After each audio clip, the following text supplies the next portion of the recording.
Approximately 100 journalists have been killed in Mexico in the past 20 years, making Mexico one of the most dangerous places in the world for a journalist to work. Today we're going to be in conversation about one of those journalists, Regina Martinez Perez, who was murdered in her home state of Veracruz in 2012.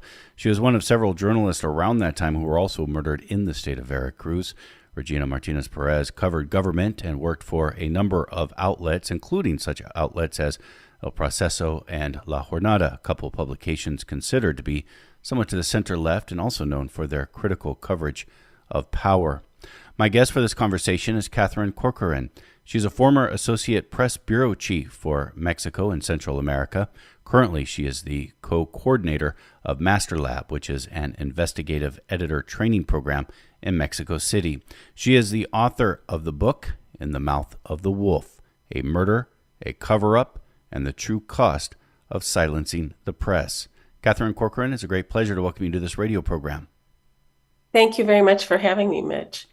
Let's begin by talking about who Regina Martinez Perez was. Tell me about her as a reporter. She was definitely a reporter ahead of her time. In Mexico, for many years, many decades, the press was pretty much controlled by the government. Mexico was ruled by a one-party authoritarian system. And even though the press was not owned by the state, it was always private, the government had various ways to keep them in line and keep them reporting just the official story. And so when Regina started her career in the 1980s, Mexico was already on its way to breaking up this system and moving toward a more democratic electoral system. And so the press was also starting to experiment with independence and become more critical of the powers that be. But in the 1980s, everyone in the smaller markets in the states where she was a reporter were very much sort of in line with the government. And so for her to be independent, for her to question the official story, for her, in those days, the government would deliver press releases and a lot of the media would publish them verbatim. And she would look at them and then go out to find the real story. She would go out in the street, she would talk to people, she would go to remote areas of the state, which reporters didn't do at the time, to find out about land conflicts, military abuse, and she really focused, her passion was social justice kinds of issues and marginalized communities. So she gave voice to communities that never had a voice in the official press to that point.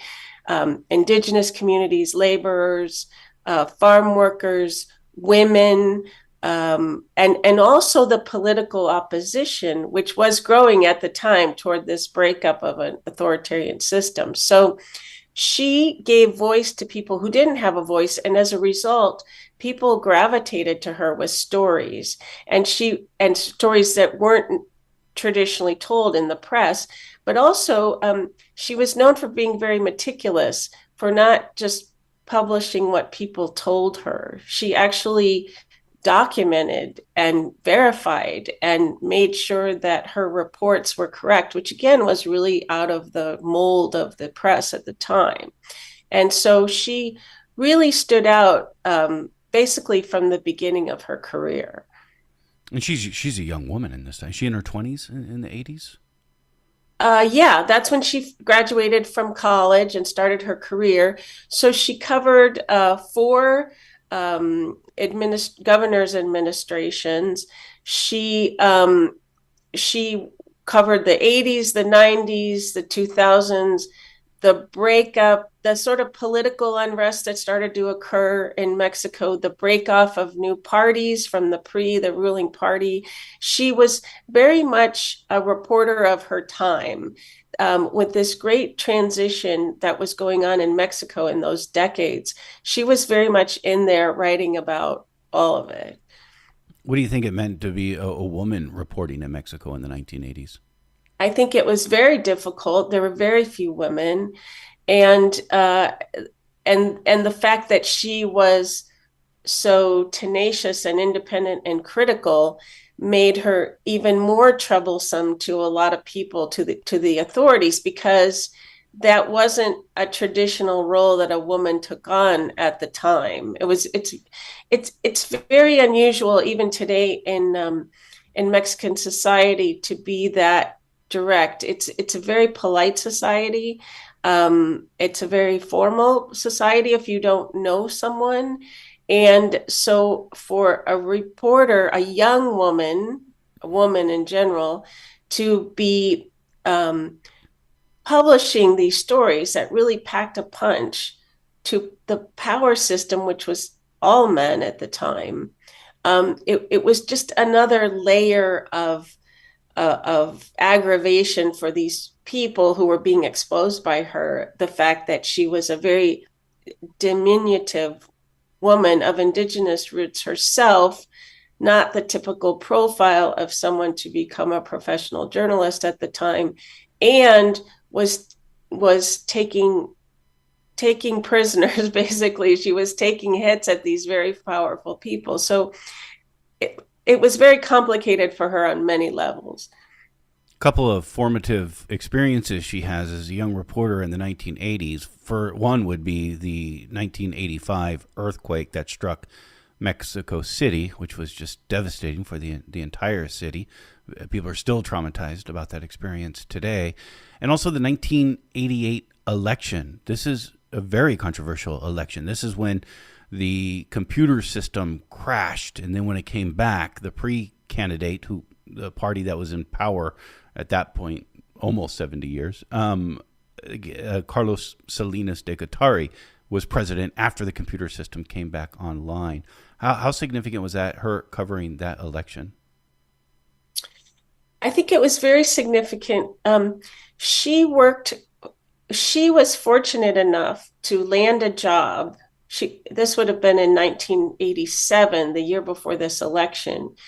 She landed a job at a new newspaper in Jalapa, the capital of the state of Veracruz, where she worked. And the owner publisher of this paper wanted to do a different kind of journalism. He was kind of a vanguard himself. He was a pre-operative. He was very involved in politics, but he was tired of the corruption he saw in his own party.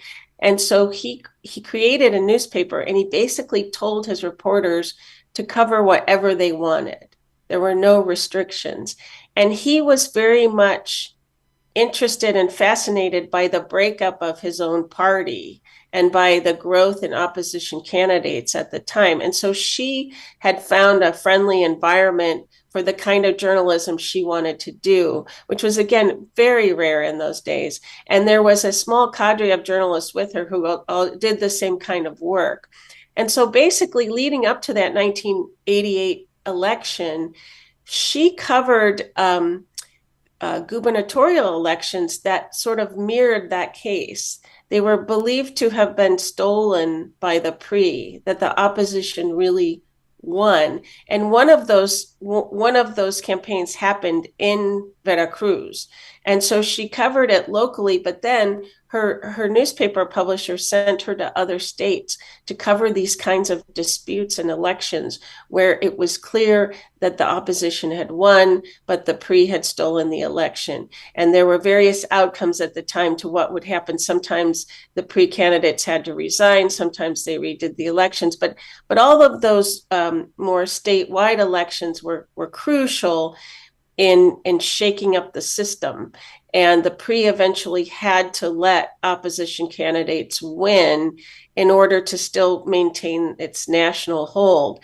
And so this 1988 election was very interesting to her publisher and to everyone, obviously, in Mexico. And so she was already, by the time 1988 came around, she was already covering that subject on a local level and a state level.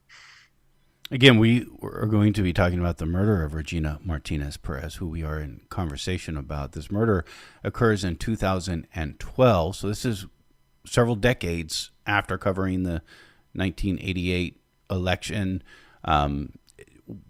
What's important to know about her between 1988 and the next couple of decades? Is all this time spent in Veracruz, and how is she treated by authorities in the 90s and in the early 2000s?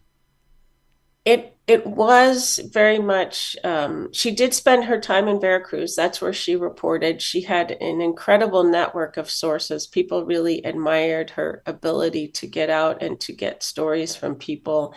And I like to tell a story about when I started reporting this, and all the people close to her told me what an amazing reporter she was. And at the time, the reputation of the reporters in the States, even if they weren't co-opted, was that they generally weren't very good. They didn't have good training. They weren't paid very well. The reporters in Mexico City, which is the capital and where all the big media and frankly more professional media is, kind of looked down their nose at the correspondents in the States. And all her friends told me that she was just this incredible reporter. And I thought, well, I'm sure she was very good. But I'm sure there's some mythology growing up around her now that she's dead. And so I actually went to the state archive and I looked at 20 years of her stories in this local newspaper. It was called Politica, and it was run by this publisher who wanted a more independent kind of journalism. And so I started going through the editions of Politica, and I was frankly blown away. She wrote a lot. She wrote often, and she picked all kinds of topics. She picked contamination of water supplies from a nuclear power plant. She picked schools that had no roofs on them in rural areas. She talked about forced sterilization of Indigenous women. She hit every topic, and she was basically fearless in what she covered. And so for me, it was eye-opening because I was amazed at what she was writing and what topics she was touching, as they say in Mexico at the time, like really sensitive topics. And so then I had these just mounds of articles for many years. And so I hired an assistant to organize them for me and make a bibliography. And the assistant spent most of her time reading the articles. And she too said to me, and she's Mexican, she said, nobody was writing about this at that time. And so she also was extremely impressed and fascinated by the body of work that she saw. So I have to say, it honestly was very impressive. Probably her most famous story came in 2007, where she took on the biggest powers in the country, the president and the military. There's a saying in Mexico that there are three untouchables: the president, the military, and the Virgin of Guadalupe. And she took on, as I say in the book, 2 out of 3, because there was an Indigenous woman in a very remote area of Veracruz who had been raped by soldiers, and she died as a result of her attack. And so Regina went out to this rural area and to the very humble place where this woman lived and interviewed her children. The autopsy was consistent with sexual assault, and so it was obviously a huge scandal because it had been committed by soldiers who were stationed often in rural parts of Veracruz and other states, basically to quash any kind of resistance or guerrilla uprisings at the time. And they were abusing the local citizens in various ways. But this one case was just watershed for everyone because they had attacked an elderly woman and she died. And so Regina was covering this case along with the press in general, but the president of Mexico came in to handle the case, and all of a sudden the story changed. The autopsy was discredited. The president said she died of natural causes, and there was a complete cover-up of what actually happened to this woman.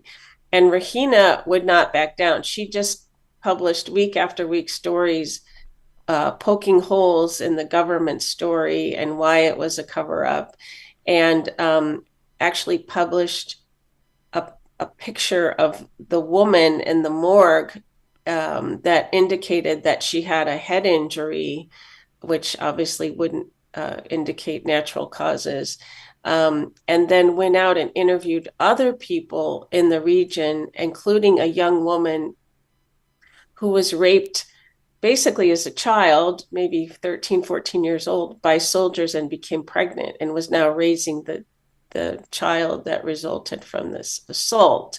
And so she just went out there and just hammered again and again at the reality in the face of this cover up by the president of the country. And she really gained kind of a national profile after that. The reporters in Mexico City recognized her work and said, wow, what a brave person. Because at the time, that wasn't the custom in Mexico. And so that was probably her most famous story, and the one that really brought her to national prominence. Did she receive harassment because of that story? She received harassment throughout her career, and of course in that story as well. But early in her career, and the newspaper Politica, because they were an independent, aggressive newspaper, received a lot of harassment. So there were threats. There were the government at that time and up to very recently actually paid media organizations a lot of times for favorable coverage, but also to place ads and things. They depended a lot. A lot of their budget came from the government, the local government in Veracruz. And so the government, as retaliation, would pull their funds and make it difficult for the newspaper to operate financially. There was a lot of harassment of the newspaper in general, but there was also harassment of her. She was barred from press conferences. She was barred from the lists of journalists receiving press releases. At one point in 2010, a local columnist got hold of a list of the state government. The state government had made a list of what they considered uncomfortable reporters, and her name was on it. And with this list were instructions to the people, whoever were receiving this list, on methods of spying and monitoring and finding out personal information about all the people on the list, including her. She often felt she was being monitored, being watched. She had a habit of never, when she was leaving an event, she would always ask another reporter, another person to accompany her in her taxi so that she wouldn't return home by herself. She had really implemented her own security system as a result. And probably the most emblematic of how her work was treated, in 2007, when she wrote these stories about the army and the rape, she was still working for Politica, but the publisher had died. And so the paper had been taken over by other family members who were much more friendly and cozy with the state government. And so as a result, the local newspaper she worked for didn't publish a single one of those stories about soldiers raping an elderly Indigenous woman. They only published the governor's side and the governor's denial that there was anything amiss with the story. She was also working for Proceso at the time, so Proceso obviously published all of the stories, but her local newspaper refused to publish what she was writing because it was so controversial. Something that stood out to me, you said it quickly, but it definitely stood out to me, was that she also covered forced sterilization of Indigenous women. Yes, she had an article. It wasn't one of her bigger topics that she dug into, but there was it was one of the topics she covered. She covered labor unrest. She covered um, protests and labor uprisings, and so um, she was always in the communities, the vulnerable communities, telling the real story of what was happening to them. This is Letters and Politics, and we are in conversation about the life and murder of Regina Martinez Perez. I was anglicizing her first name earlier. I know better. Forgive me for that. Our guest for this conversation is Katherine Corcoran, former Associate Press Bureau Chief for Mexico and Central America, currently co-coordinator of MasterLAB, an investigative editor training program, Mexico City. And she is the author of the book, In the Mouth of the Wolf, A Murder, a Cover-Up, and the True Cost of Silencing the Press. Your book, In the Mouth of the Wolf, begins with the harrowing account of how Regina's neighbor found her on April 20, or at least reported about her that had the police come in on April 28th, 2012. Can you tell me more about what they found? Well, from the morning of the 28th, her front gate was ajar, and Regina was very meticulous about security because she knew that the risk she was under for what she wrote and what she did for a living, and she was very meticulous about her security. And so in the front of her house was a big iron gate. That was the first line of defense. And then there was a big patio, and then her home was kind of set back, and so the front door was kind of set back from the front gate. And so what called attention to her neighbors was that the gate was ajar and also the front door was ajar. And sometimes she would have her front door open if she had the gate locked, but she would always be inside. She'd be working, she'd be inside, or maybe she'd be sitting out on the patio, she'd be working on the patio. And so it was odd to them first that the gate was open because she never left the gate open, and that her front door was open, but there was no sign of her. And so I think kind of if you're in a situation like that, depending on how well you know your neighbor, you might go over and knock on the door, but she was a very private person. And so they the neighbor kind of said, well, I'll let it go. She's certain to appear. And then she tried calling her and she didn't answer either of her phones. And after some time had passed, the neighbor became concerned and she called the police. And when the police came, they first of all, they came 25 minutes later. This isn't like the United States when you call 911.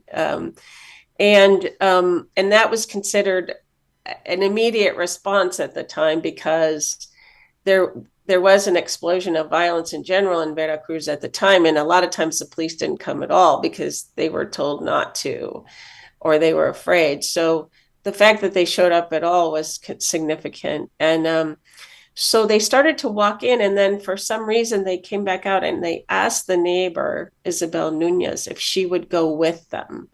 And so she agreed to go with them. And once they got inside, they found Regina dead on the floor, and she had been dead for quite some time. By the time they found her, they estimated at least 12 to 15 hours. So they believe the attack happened in the middle of the night, and they found her the following day around 6 p.m. She was badly beaten and believed to have died because of strangulation. Yes, she was strangled, and she had been beaten before that. And there was a evidence that she put up a struggle, a fierce struggle. And it appeared that she had been surprised in the bathroom, that because there was no sign of struggle in the other parts of the house. And but according to how the condition she was in, she put up a good fight. Authorities try to say it was due to a lover. Yes. what was very interesting about this story is almost immediately the authorities started asking her friends if she had a boyfriend. And there were even postings online from people saying this had nothing to do with her journalism. The campaign to implicate a boyfriend started almost immediately in a very odd sort of way before the investigation had even begun, frankly. And so basically what happens in these kinds of cases with the impunity in Mexico and the corruption in the justice system is, up to that point, the government liked to say that the journalists had been killed because they were involved with the drug cartels, and they somehow got crossways with the drug cartels. So they had been corrupted to begin with, and they did something wrong, and that's why they were killed. And that was a very strong campaign that they presented to us as journalists, as foreign journalists. And the problem was, we didn't really know, because there were really no investigations and no transparency at all about these cases. And so it was very easy, because there really was corruption in the press at the time. And as I mentioned, the press for many decades had been very docile and bought off by politicians. So that was a fact about the Mexican press that made it very easy for the government to dismiss all of these journalists as corrupt. Well, the problem was, everyone knew she wasn't corrupt, and everyone knew she was very uncomfortable to the authorities. And so they had to find another reason that this killing had somehow been her fault. And so they decided to make it about her personal life, that somehow this very hermetic, careful woman had been leading a double life, and that she, in fact, had struck up a romantic relationship with a street criminal, and that he came over that night under the guise of wanting to visit her, but with the intention of robbing her and taking her money and her flat screen TV, things like that. And that was the explanation the government gave as to why she let this person into her home, because there was no sign of forced entry. Even the doors were left open, but there was no sign of forced entry. So the story went that she had let them in because it was someone she was interested in romantically. And so, quite frankly, the cover-ups like this involving women, it's pretty common. Like, if they can't make you corrupt, they make you look loose, or you're a slut, and that's what got you into trouble. And so they really tried to make it the latter in her particular case. And did she even know this guy? He at first confessed, correct? And then... Well, there were two people involved. The person who actually did the killing disappeared a week after the incident and has never been heard from since. So they basically arrested the other person who went with him, supposedly the accomplice, and they prosecuted and convicted the accomplice. Well, the accomplice says he was never there. He didn't know Regina. He said in a phone interview with another news agency that he had talked to the alleged killer about the crime, and the alleged killer told him that he had been recruited to commit it, and he said no. So as far as the accomplice was concerned, he was tortured into confessing to something he had nothing to do with.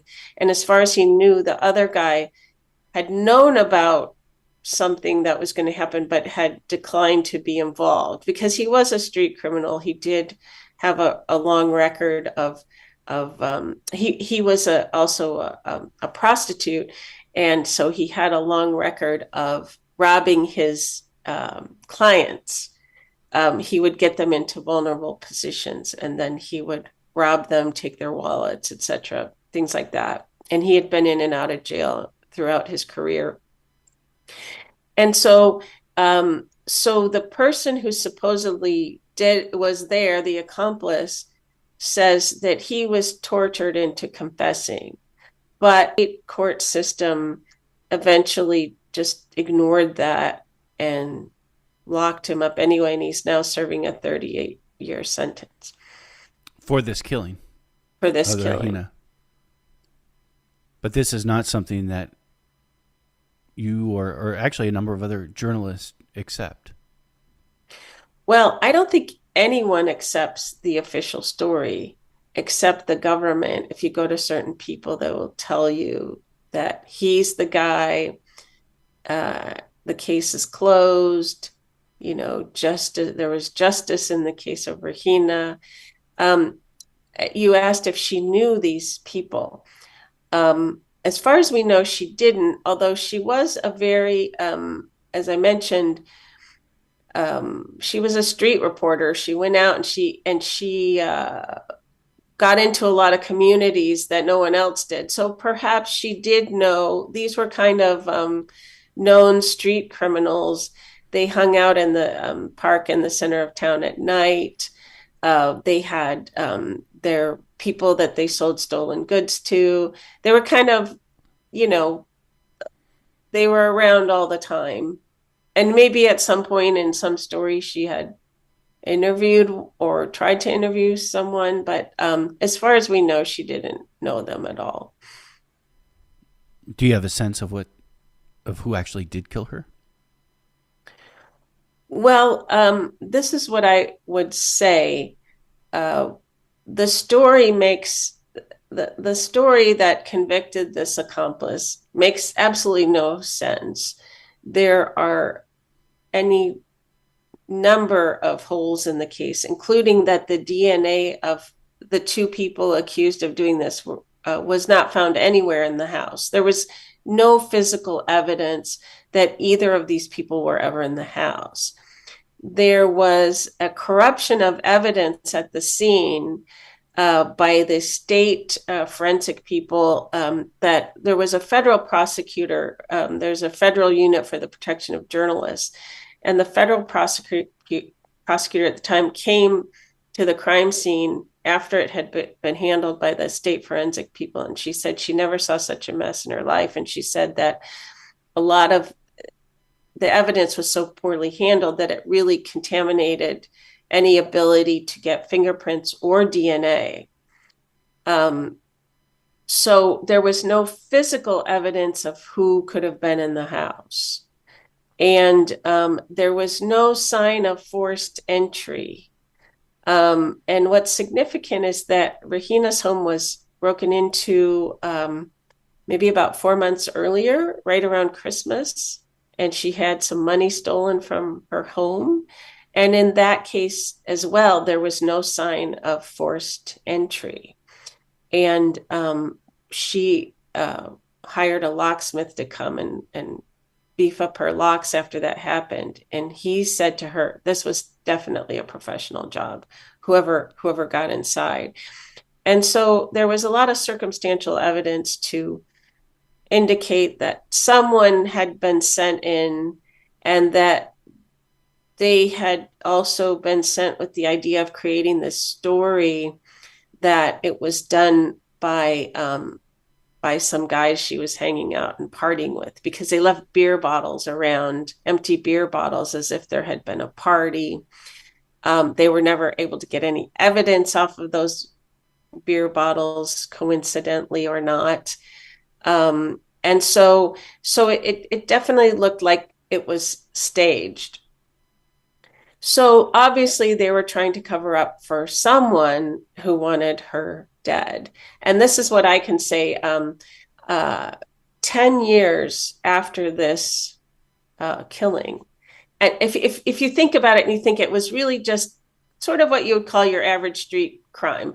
She got in with the wrong people. They stole her stuff. They killed her. They're in jail. End of story. Okay. If that were really true, why 10 years later and throughout the time I tried to report on the story, people remained scared to death to discuss this case. Even today. You went to the neighborhood, yeah. Well, not just the neighborhood, state officials, anyone who had anything to do with this will not talk about it.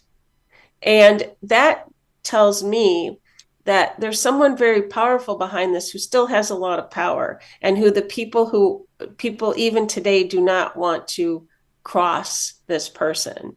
And so there was someone very powerful behind this case. I think it was a case of it was not retribution for something she had published. I think it was to prevent her from publishing something very sensitive and damaging to some powerful people. And I do think the book provides a new line of investigation.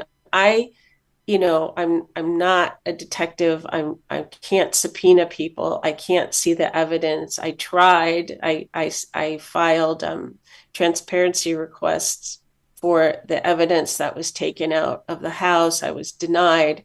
So I wouldn't have access to what an investigator would, but I would definitely say that that I show in the book that there's a line of investigation that was never taken, and by a person that or into a person who happened to be very powerful. What were her notes spared? Was there anything that one could look at to see what she was working on at the time? No, we can't find the evidence that was taken from her house. There are so many layers and difficulties with this case. So the state did their investigation as a murder, as a common crime, and they throughout their story arrested a guy and said case closed. Mexico has a special prosecutor for crimes against journalists. The special prosecutor had a parallel investigation because they really did feel it was something that had to do with her work. But this office is underfunded, understaffed. There are various people appointed to lead this office. At the time that Regina was killed, there was a prosecutor who really did try to solve the case and really did believe it had something to do with her work. But at other times, the attorney general will appoint a prosecutor who is there just to keep everything quiet and everything, under wraps. And so the odd thing about the federal prosecutor for crimes against journalists is they allegedly have some of these notebooks, and they will not release any details of their case. In 2008, the president of Mexico, Andrés Manuel López Obrador, said that he would reopen the case after another international group came in and did an investigation. And then the Federal Transparency Agency, which handles all transparency requests, what we would call in the United States FOIAs, ordered the federal prosecutor to release details of their case regarding Regina and her murder. And to this day, they have refused. They're basically breaking their own law by not releasing details of the case. So there could possibly be evidence taken from the home in the federal case, but so far we have not been allowed to see it, even though the Transparency Agency ordered them to release details of the case. So there are various layers of cover-up here and opacity that we don't really understand. Why is everyone being so closed-mouthed up to federal officials about this case? When Regina Martinez Perez is murdered again in 2012 in the state of Veracruz, there are a number of other murders of journalists both before and after her murder that also occur in Veracruz. What's going on in Veracruz at this time? Well, this was really the reason I wrote the book, because not only did the case of Regina strike me in very personal ways, because she was a contemporary, she was a woman, she was practicing what would be considered basic good journalism. She was a digger, if she had been working in the United States, she would have had a completely different career and ending, probably won a few prizes, affected some change. And what struck me was that for her to report that way at the time she did became a death sentence. And so I was very compelled by her story itself, but also I started to ask, why is the most dangerous country in the world for journalists a democracy? That seemed counterintuitive. And if you look around the world, that's true in other countries. For a while, the journalist killings were very high in Brazil, very high in the Philippines, very high in India, all countries that are democracies. And so that was a baffling question that I wanted to answer by writing the book. And then finally, the book gained a relevance in the United States when the press started becoming under attack in a way that is unprecedented in my career. I've been a journalist for decades now. The attacks started coming with the same language and narrative that they exist in Mexico toward the press in the United States. And as I say in the book, that was probably the most shocking thing of all to me in doing this investigation. And so basically, what I found in Veracruz was what I call a criminal government. I used the work of some academics and political scientists who also were examining the same question from an academic point of view. And their research shows that in these emerging democracies, because there's a loss of central control, that there's a morphing of organized crime, that the traditional organized crime forms change as well. And so that governments have various relationships, and local governments have various relationships with organized crime. And sometimes they're collaborating. Sometimes they're just saying, you can run the territory. We won't bother you. They take many forms. But the other thing that's happened is that the governments become the criminal enterprises themselves.